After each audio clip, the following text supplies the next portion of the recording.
जय हिंद. नमस्कार मित्रांनो. मुंबई रेल विकास corporation MRVC ने पनवेल-कर्जत रेल्वेचा एक भाग म्हणून मुंबई उपनगरीय रेल्वे नेटवर्कमधील सर्वात लांब बोगदा क्रमांक 2 वावरले बोगदा हा मुंबई नागरी वाहतूक प्रकल्प 3 MUTP 3 अंतर्गत यशस्वीरित्या पूर्ण केल्याची घोषणा केली आहे.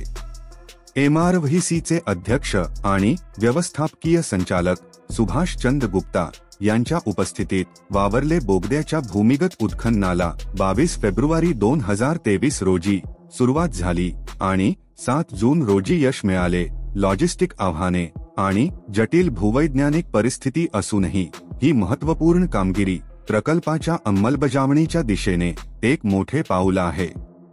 पनवेल-कर्जत रेल्वे प्रकल्पात एकूण 3164 मीटर लांबीचे 3 बोगदे बांधण्यात आले आहेत. बोगदा क्रमांक 1 हा ढळ बोगदा जो की 219 मीटर लांबीचा आहे. वावरले येथील बोगदा क्रमांक 2 हा 2625 मीटर लांबीचा आहे, तर किरवली येथील बोगदा 320 मीटर लांबीचा आहे, असे MRVCच्या अधिकृत प्रकाशनात म्हटले आहे. वावरले टनेलचे बांधकाम न्यू ऑस्ट्रियन टनेलिंग पद्धती NITM चे पालन करते, ज्यामध्ये उत्खननाचा चक्रीय क्रम म्हणजेच सायक्लिक सिक्वेन्सने समाविष्ट होता.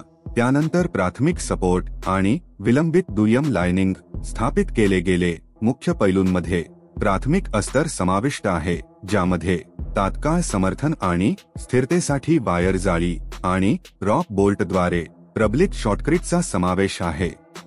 वावरले टनेलमध्ये ब्लास्टलेस ट्रॅक आहे आणि त्यात सार्वजनिक आश्रय क्षेत्र, एक बोगदा नियंत्रण प्रणाली, प्रकाश व्यवस्था, अग्निशमन यंत्रणा आणि समकालीन आंतरराष्ट्रीय मानके पूर्ण करणारे वायुविजन प्रणाली समाविष्ट आहे.